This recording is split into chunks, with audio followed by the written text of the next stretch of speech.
प्यारे दोस्तों, the rail master channel पर आपका स्वागत है। मैं Gautam Kumar, senior section engineer, भारतीय रेल, आप सभी का इस चैनल पर स्वागत करता हूं। जैसा कि मैंने पिछले वीडियो में आपको प्रॉमिस किया था कि हम एक टीम लेकर आ रहे हैं जो आरआरबी के जितने भी एग्जाम्स हैं like JE, NTPC, technician, ALP, जो एग्जाम्स अभी इन प्रोसेस है, राइट, तो उनकी तैयारी के लिए स्पेशली आरआरबी जेई के लिए सीबीटी 1 टू फाइनल सिलेक्शन तक हम आपके साथ रहेंगे। जैसा कि आप जानते हैं कि पहले हम अपने टीम से आपको परिचित करवा देते हैं, बाई फेस तो नहीं क्योंकि अभी वो हमारे साथ नहीं है, बट एक दो दिन में आई थिंक आज शाम से ही आपका वीडियो जो है रेगुलर आने लगेगा, उनसे हम आपका परिचय करवाएंगे। यही है, we have team of 3 section senior section engineers in Indian railway, right. Engineer Gautam Kumar, myself, right. My qualification is BTech from NIT Allahabad. Second one, Engineer Saurabh Kumar. He is BTech from BCE, Bhagalpur College of Engineering, Bhagalpur, topmost college of Bihar, right? Engineer Arun Kumar, he is MTech from BIT Sindri. तो ये हमारा बिल्कुल qualified team है और यही team आपका CBT 1 से final selection है। CBT 1, CBT 2 जो कि आपका टेक्निकल पेपर है, राइट, आपका guidance to medical document verification, आपको फाइनल सिलेक्शन तक कैसे पहुंचना है उसके लिए हम लोग मार्गदर्शन आपका करते रहेंगे और जर्नी में हमेशा आपके साथ रहेंगे। बस आप हमारे साथ जुड़े रहिए, हम आपको CBT 1 टू फाइनल सिलेक्शन तक का रास्ता दिखाएंगे। बाकी मेहनत तो आपको भी करनी है, ठीक है। तो बस हम एक स्ट्रैटेजी तैयार करेंगे क्योंकि रेलवे ने 2 महीने के अंदर कैलेंडर जारी कर दिया है जिसमें हो सकता है कि 2 महीने के अंदर उसका एग्जाम हो जाए, ठीक है। तो उसी 2 महीने को ध्यान में रखते हुए, मतलब 60 डेज को ध्यान में रखते हुए हमें सारी स्ट्रेटजी करनी है, मतलब कंटेंट भी तैयार कर लेना है, कॉन्सेप्ट भी और साथ में रिवीजन भी, ठीक है ना। कहते हैं practice makes a man perfect. तो आपको लेकिन प्रैक्टिस क्या करना है, एक्चुअली हमें पीएचडी नहीं करनी है। आप मान लो जैसे आपका मैथमेटिक्स है, रीजनिंग है, जनरल साइंस है, जनरल अवेयरनेस है। अब जनरल अवेयरनेस से आप पढ़ने जाओगे तो जीके का कोई अंत है नहीं, मैथमेटिक्स पढ़ने जाओगे कोई अंत है, लेकिन हम लोग जानते हैं कि इसका लेवल क्या है, रेलवे का लेवल क्या है, कितना पूछता है, क्या पूछ सकता है, ठीक है। तो उतना ही क्वेश्चन उसी लेवल तक लिमिट होकर के हम लोग प्रैक्टिस करवाएंगे, ठीक है। इतने कम समय में हम कितने क्वेश्चंस प्रैक्टिस कर सकते हैं, किस तरीके से ऑप्टिमम यूटिलाइजेशन ऑफ टाइम करना है कि हम सिलेक्शन तक पहुंच पाए, ठीक है। तो मेन मोटो हमारा यही रहेगा। बाकी पढ़ाते तो सभी लोग हैं, लेकिन हम लोगों ने चूंकि इस एग्जाम से हम रूबरू हुए हैं, हाँ आपको बता दें कि हमारी टीम जो है, हमारा जो सिलेक्शन हुआ था, we were selected from the vacancy RRB JEE 2018, जो प्रीवियस वैकेंसी थी, इसके बाद आपकी वैकेंसी आई है, ठीक है। तो आरआरबी जेईई 2018 से हम लोगों का सिलेक्शन हुआ था, हम लोग इसी वैकेंसी से आए थे और इससे 2-3 साल आई थिंक 2.5 years पोस्टिंग के बाद हम लोग आज we are promoted to senior section engineer in Indian railway, right. तो हमें आप अपना मार्गदर्शक समझिए। अच्छा, तो पहले हम सीबीटी फट एग्जाम पैटर्न की बात कर लेते हैं, फिर सिलेबस की बात करेंगे, ठीक है। और फिर से हमारा रेगुलर वीडियो आएगा हर एक सिलेबस पे, हर एक टॉपिक पे कंटिन्यू, ताकि आपका 2 महीने में कंप्लीट कवर हो जाए syllabus, completely with content, concept and revision. एक मतलब थोड़ा सा यही सेटअप है। अभी तो हम लोग स्टार्ट ही किए हैं, डिजिटल बोर्ड और तमाम ताम-झाम तो नहीं है, लेकिन कंटेंट उम्दा मिलेगा, ठीक है। क्योंकि आपको सिलेक्शन चाहिए, आपको ताम-झाम से क्या मतलब, हमें होना भी नहीं चाहिए, हमें कंटेंट से मतलब होना चाहिए, कितना हम प्रैक्टिस कर रहे हैं, प्रैक्टिस किस चीज का, तो इसी लेवल का, जिस लेवल का क्वेश्चन रेलवे पूछ रहा है। हमें पीएचडी नहीं करनी है, हमेशा याद रखिएगा, क्योंकि ये 2 महीने टाइम बहुत ही क्रिटिकल समय है, लाखों स्टूडेंट्स हैं इसमें, इसीलिए आपको सिलेक्टेड क्या चीज पढ़नी है, क्या छोड़ना है, ये भी जरूरत है, क्या छोड़ना है। तो चलिए CBT 1 के एग्जाम पैटर्न की बात कर लेते हैं। CBT 1 में आपके ये 4 सब्जेक्ट्स हैं, mathematics, reasoning, general science, general awareness. Mathematics 30 questions होंगे, राइट। ओवरऑल आपके 100 questions, out of these 100 questions, mathematics consists of 30 questions, right? Reasoning 25, general science 30, general awareness 15. आप देख सकते हो मैथमेटिक्स एंड जनरल साइंस दोनों का सेम वेटेज है 30 60 marks, reasoning 25 60 plus 25 85 plus general awareness 15 85 plus 15 100 questions. Each question have 1 marks, right? So mathematics 30 question 30 marks, reasoning similarly 20 marks 25 marks sorry, general science 30 marks, general awareness 15 marks. So 100 questions 100 marks. तो आपको हमने पिछले video में बताया था expected cut off क्या हो सकता है, आप वो वीडियो जाकर देख सकते हैं हमारे चैनल पे। तो इसमें आपका एक्सपेक्टेड कट ऑफ हमने बताया था कि आपको सेफ स्कोर बिल्कुल, अगर आप हर एक पोस्ट के लिए आपको बताया था कि इसमें बहुत सारे पोस्ट हैं, अगर मैकेनिकल का आपको हो तो मैकेनिकल के बहुत सारे पोस्ट हैं, सिविल के बहुत सारे पोस्ट हैं, उसी तरह से इलेक्ट्रिकल के बहुत सारे पोस्ट हैं, सिग्नल एंड टेलीकम्युनिकेशन के भी हैं, स्टोर्स के भी हैं। तो आप मैकेनिकल के बच्चे हो, राइट? तो मैकेनिकल के बच्चे हो तो आपने उसमें बहुत सारे पोस्ट हैं, तो आपका कट ऑफ हर एक पोस्ट आपको अगर क्वालिफाई करना है हर एक पोस्ट का कट ऑफ, तो हमें लगता है कि you have to score 70 to 75 marks. इतना अगर आप स्कोर कर लेते हो आउट ऑफ 100 तो समझो कि आपकी नहीं जा पा रहा है हर एक पोस्ट के लिए। लेकिन ऐसा नहीं, आप अगर 60 पे स्कोर करते हो, आई थिंक 60 to 65, तो भी आप बहुत सारे जोन में ऐसा देखा गया है कि मिनिमम 50 भी, तो 60 या 65 भी आपके पास है तो भी आप सेफ हो। मान लो कि उसमें 10 पोस्ट हैं तो 3 4 5 पोस्ट के लिए आप तो क्वालिफाई हो ही जाओगे। लेकिन मैं कहता हूँ रिस्क क्यों लें, हम 70 to 75 पे टारगेट रखेंगे, कम से कम मिनिमम इतना लाएं ताकि हर एक पोस्ट पे क्वालिफाई हो जाए, ठीक है? तो हमें यही टारगेट रखना है कि 70 to 75 मिनिमम, मैक्सिमम तो आप 100 मार्क्स पे ले आओ, ठीक है? हमारी कोशिश भी रहेगी क्या, जैसे मैं अपना मार्क्स बता देता हूँ। हमारा आरआरबी कोलकाता से हमने फॉर्म भरा था, right? RRB Kolkata board, I have scored 86 marks out of 100।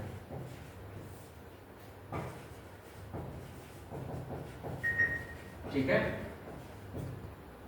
मैंने अटेम्प्ट किए थे 96 और 97 क्वेश्चंस के आसपास, right? 96 to 97 questions attempted, 96 to 97 questions attempted, इतना हमने अटेम्प्ट किया था, राइट? 86 मार्क्स आए थे, कुछ नेगेटिव मार्क्स भी थे उसमें, राइट? तो खैर इसीलिए आपको तैयारी इस तरीके से करनी है कि you have to score more than 90, but at least आपको 70 to 75 मार्क्स तो लाना ही लाना है for qualifying each and every post of any department, ठीक है? आप बिल्कुल एंश्योर हो जाइएगा कि हमें सारे कट ऑफ जो है मैं क्लियर कर जाऊंगा 70 to 75 मार्क्स मैं लाता हूँ, राइट? तो आपका पैटर्न है। अच्छा, हमारी जो टीम है हम लोग मिल करके आपको ये सारे सब्जेक्ट आपको कंप्लीट करवाएंगे, राइट? मैथमेटिक्स 30 मार्क्स की है, एक भी मार्क्स कम नहीं होना चाहिए। इस लेवल का पढ़ाऊंगा या इस जिस लेवल का पूछता है उस लेवल की इतनी प्रैक्टिस करवा दूंगा कि आपको 30 मार्क्स आएंगे ही आएंगे। मैथ्स में 30 मार्क्स लाना ही लाना है, मैथ्स में कोई कॉम्प्रोमाइज। जनरल साइंस 30 मार्क्स का है तो आपको मान लो 2-3 क्वेश्चन ऐसे होते हैं जो मिस्टेकनली छूट जाते हैं, फिर आदमी नहीं कवर किया होता है, तो इसमें आपको एटलीस्ट इसमें तो 30 लाना होगा, इसमें आपको 25 to 30 एटलीस्ट 25 तो इसमें लाना ही लाना है। रीजनिंग में भी हम टारगेट करेंगे एटलीस्ट 20 एबव का, राइट? 30 20 50 25 75 हमारा यही का क्या हो गया, हमारा मैथमेटिक्स रीजनिंग और जनरल साइंस लेकर 75 हो गया, मेरा टारगेट तो पूरा हो गया। जनरल अवेयरनेस ये अथाह सागर है, इसमें करंट अफेयर्स हैं, ठीक है? बाकी history, modern history, geography, right? Economy के कुछ, लेकिन उतना आपको पढ़ने की जरूरत नहीं है, 2 महीने आप कितने पढ़ोगे? तो जनरल अवेयरनेस में जो इंपॉर्टेंट क्वेश्चंस होंगे वो आपको करवा दिए जाएंगे, राइट? ताकि आप 15 में, मैं सच बताऊं मेरा मार्क्स 26 आया इसी कारण, क्योंकि हम लोग तो जनरल इंजीनियरिंग बैकग्राउंड के होते हैं, राइट? तो तो उतना हम लोग ध्यान नहीं दे पाते हैं जनरल अवेयरनेस पर। फिर भी आते जाते न्यूज़ पढ़ते रहते हैं, ठीक है, मैगजीन कभी पढ़ लिया, कभी न्यूज़ में कुछ पढ़ लिया, तो फिर भी कवर हो जाता है। तो जैसे मान लो तुम अगर 10 मार्क्स तो ज़्यादा नहीं बोल रहा हूँ, 5 मार्क्स अगर मान लो तुम जनरल अवेयरनेस नहीं पढ़ रहे, कुछ बच्चे होते हैं जो जनरल अवेयरनेस की तैयारी करते हैं, ऐसा नहीं, तो उनका लेकिन इधर वाला पोर्शन थोड़ा टेक्निकल भी हो जाता है, जैसे CBT 2 में। फिर भी मान लो 5 मार्क्स लिस्ट में अगर आप लाते हो तो मैथ में 30 स्कोर कर लो, ठीक है, आप रीजनिंग में 20 स्कोर कर लो, राइट, साइंस में 25 कर लो, और जनरल अवेयरनेस में 5 ही करो ना 15 में। क्या समस्या है? कोई समस्या नहीं है, क्योंकि CBT 1 में आपका जो है बस आपको क्वालिफाई करना है, कट ऑफ क्वालिफाई करना है हर एक पोस्ट के लिए, राइट। इसका मेरिट कैलकुलेशन में इसका कोई CBT 1 का रोल नहीं है, मेनली रोल CBT 2 का होगा, मेरिट कैलकुलेशन। बट यहाँ पे हमें हर एक पोस्ट का कट ऑफ क्वालिफाई करने के लिए, हर एक पोस्ट के लिए एलिजिबल होने के लिए ये हमको एटलीस्ट करना है। ये हो गया 80 मार्क्स आप कैसे नहीं आ रहे हैं? मैं अगर मान के चल रहा हूँ तो आप इतना भी करते हो, मैथ्स में 30 आप लोग 30 कैसे आएगा? बिल्कुल आएगा, ठीक है। आप मेरे साथ जुड़े रहिए, क्लास कीजिए, आपको समझ में आ जाएगा ये कैसे आएगा, ठीक है। आप 25 जनरल साइंस में इजीली ले आओगे, ठीक है, राइट। रीजनिंग में 20 और जनरल अवेयरनेस में तो मैं मान रहा हूँ कि आप पढ़ के भी नहीं जाओगे ना, तो मैं ये मान रहा हूँ पढ़ के भी नहीं गए कुछ, क्योंकि उसको अता पता नहीं होता जनरल अवेयरनेस का, करंट अफेयर में पढ़ के क्या करोगे, आएगा क्या, तो उस पर हमको बेचनी, उसको ज़्यादा ध्यान नहीं देना है। जनरल अवेयरनेस पर हाफ एन आवर डेली दे दिए, बहुत है, ठीक है। तो आपको 5 मार्क्स मान के मैं चल रहा हूँ, मैं तो इसके मैं सच बताऊँ, इसका करंट अफेयर का ज़्यादा उसमें पढ़ भी नहीं पाया किसी कारण बस, राइट। तो फिर भी मेरे इसमें कुछ मार्क्स आ ही गए थे 5 मार्क्स के आसपास, तो ये हो जाता है 80 मार्क्स, राइट। बाकी आप इधर ऑब्वियस स्कोर कर सकता था, लेकिन 20 में बोल रहा था 20 स्कोर करना है, ठीक है। आप ये रीजनिंग में 25 और 25 भी करते हैं लोग, ठीक है। तो ये आपका ये CBT 1 का एग्जाम पैटर्न के बारे में हमने चर्चा कर लिया। अच्छा, CBT 1 में जैसे सब्जेक्ट मैथमेटिक्स, ज़्यादातर सिलेबस मैथमेटिक्स का मैं ही कवर करूँगा, हालांकि अगर सिलेबस में कुछ अगर छूट रहा हो विदिन टाइम तो दूसरे सर को भी मैं एंगेज कर दूंगा, ताकि दूसरा सेक्शन भी वो कवर कर ले, लेकिन सिलेबस आपको छूटने नहीं दूंगा, ये मेरा प्रॉमिस है, ठीक है। एग्जाम के पहले आपका सिलेबस भी खत्म होगा, साथ साथ प्रैक्टिस भी चलेगा, रिवीजन भी होगा, ठीक है। उसके लिए 2-3 SSC और जोड़ना पड़े तो मैं जोड़ूंगा, ठीक है, तो आपको टेंशन उसकी नहीं लेनी है, राइट। तो मैथमेटिक्स का सिलेबस देखो, ज़्यादातर क्वेश्चंस का मैं ही कवर करने वाला हूँ। तो मैथमेटिक्स का सिलेबस यही है, RRB का जो नोटिफिकेशन है आपका, नोटिफिकेशन नंबर क्या है आपका RBG 2024 का, आपको पता ही होगा, आपने फॉर्म भी फिल कर दिया है, ठीक है।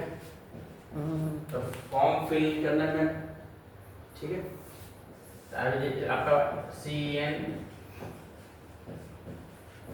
इस नोटिफिकेशन का अंतर्गत आपने देखा होगा कि आपका मैथमेटिक्स का सिलेबस यही है, इसमें 20 टॉपिक है मार्क, ठीक है।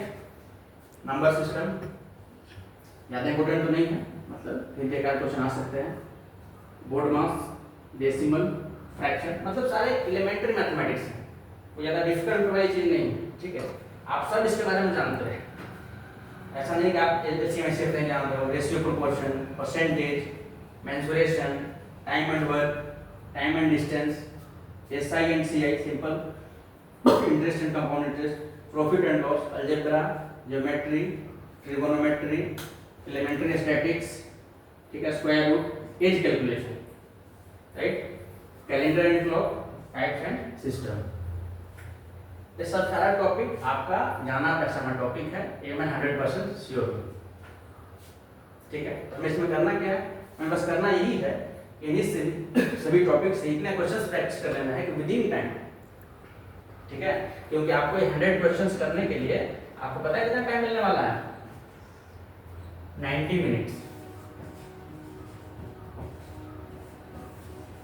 90 मिनट में आपको 100 क्वेश्चंस करना है, ठीक है। तो तुम बोलोगे कि 90 मिनट में कैसे कर पाएंगे, देखो जनरल साइंस, जनरल अवेयरनेस, ठीक है, इसके लिए तो टाइम की कमी नहीं पड़ेगी। जनरल साइंस क्वेश्चन मिला टपाक से आंसर, क्वेश्चन मिला टपाक से आंसर, ये दोनों के लिए तो टाइम की जरूरत ही नहीं, बस टाइम की जरूरत है मैथमेटिक्स और रीजनिंग के लिए। तो इन दोनों में जो टाइम बचेगा इसके लिए जो एलोटेड टाइम है उससे हाफ में ही आपको कर लेना है बिल्कुल, मतलब आधे घंटे के अंदर, या मैं कहूँ आधे घंटे भी क्यों, एक्चुअली 45 क्वेश्चन है, 45 क्वेश्चन, ये लगभग 20 मिनट के अंदर आपको 20 मिनट के अंदर आपको general science plus general awareness ये कर लेनी है। 20 मिनट में आपको 45 क्वेश्चन कर भी लोगे आराम से। अब बच जाएगा आपके पास 1 आवर 10 मिनट, है ना। 90 मिनट का मतलब क्या हुआ, 1.5 आवर, और 20 मिनट इसमें चलेगा 1 आवर एंड 10 मिनट आपको मिला। इसमें मैथ्स कवर कर लो प्लस रीजनिंग। तो मैं कहूँगा कि मैथ्स के लिए भी सफिशिएंट टाइम मिलता है, नो प्रॉब्लम, कोई ट्रिक, कोई रट्टा, कोई कुछ नहीं, कॉन्सेप्ट आप कॉन्सेप्ट से बनाओगे, आंसर भी गलती होने का चांस नहीं होगा, और टाइम भी आपके पास सफिशिएंट है, ठीक है। आप ये मत कहना कि मैथ्स एकदम ट्रिक से पढ़ें या फिर नहीं, ट्रिक से आप गड़बड़ा जाओगे, आंसर कब कौन सा ट्रिक फेल होगा, आंसर गलत हो जाएगा एग्जाम में, वहाँ ट्रिक आप अच्छे से सोच भी नहीं पाओगे, क्योंकि ट्रिक लगाने के लिए भी ट्रिक को याद करना पड़ता है, ठीक है। तो रट्टा में जाओगे तो फंस जाओगे, मुझे कट ऑफ जो है 70 to 75 आपको क्रॉस करना है, इसीलिए रट्टा में बिल्कुल नहीं हमें जाना है। वी हैव टू, हमें बिल्कुल बेसिक कॉन्सेप्ट पे जाना है, और बेसिक कॉन्सेप्ट आपको आता ही है, बस उसमें थोड़ा सा तड़का लगा करके प्रैक्टिस करवाना है। आप प्रैक्टिस कर लोगे, जो क्वेश्चन बताएंगे उतना ही हूबहू उतना ही प्रैक्टिस करना, बस ना हो तो उसी को सेम क्वेश्चन को रिपीट रिवाइज कर लेना, बस वही आने वाला है, राइट। क्योंकि रेलवे का नस नस से हम लोग वाकिफ हैं। हम लोग लगभग हम लोगों ने ज्वाइन की थी 2020 में रेलवे को, 18 में वैकेंसी आई थी, 20 में हमारी ज्वाइनिंग हुई थी, राइट, अगस्त के आसपास, और आज तुम्हारा जो है 2024 अक्टूबर चल रहा है। तो हम 4 वर्ष से इस रेलवे को जानने से रूबरू है, ठीक है। तो आपको कोई चिंता करने की बात नहीं है। और ये मैथमेटिक्स का जो वीडियो है, पहला टॉपिक नंबर सिस्टम पे, वो जल्दी आने वाला है, और अब रेगुलर वीडियोज आएंगे रोज डेली, मैथ्स के भी, साइंस के भी, रीजनिंग के भी, ठीक है। और समय समय पर जनरल अवेयरनेस के भी वीडियो आते रहेंगे। अब देखिए, अभी इस वीडियो में तत्काल इतना ही। अगर ये जानकारी अच्छी लगी हो आपको तो द रेल मास्टर चैनल को सब्सक्राइब कर लें, ताकि नोटिफिकेशन आप तक जल्द से जल्द या पहले पहुंचे, और इसको चैनल को लाइक भी कर लें, शेयर भी कर दें, ताकि मैक्सिमम से मैक्सिमम लोगों तक ये जानकारी पहुंचे कि हम लोगों की टीम एक अच्छा प्रयास कर रही है, ताकि मैक्सिमम लोग सफल हो सके। धन्यवाद, थैंक यू दोस्तों।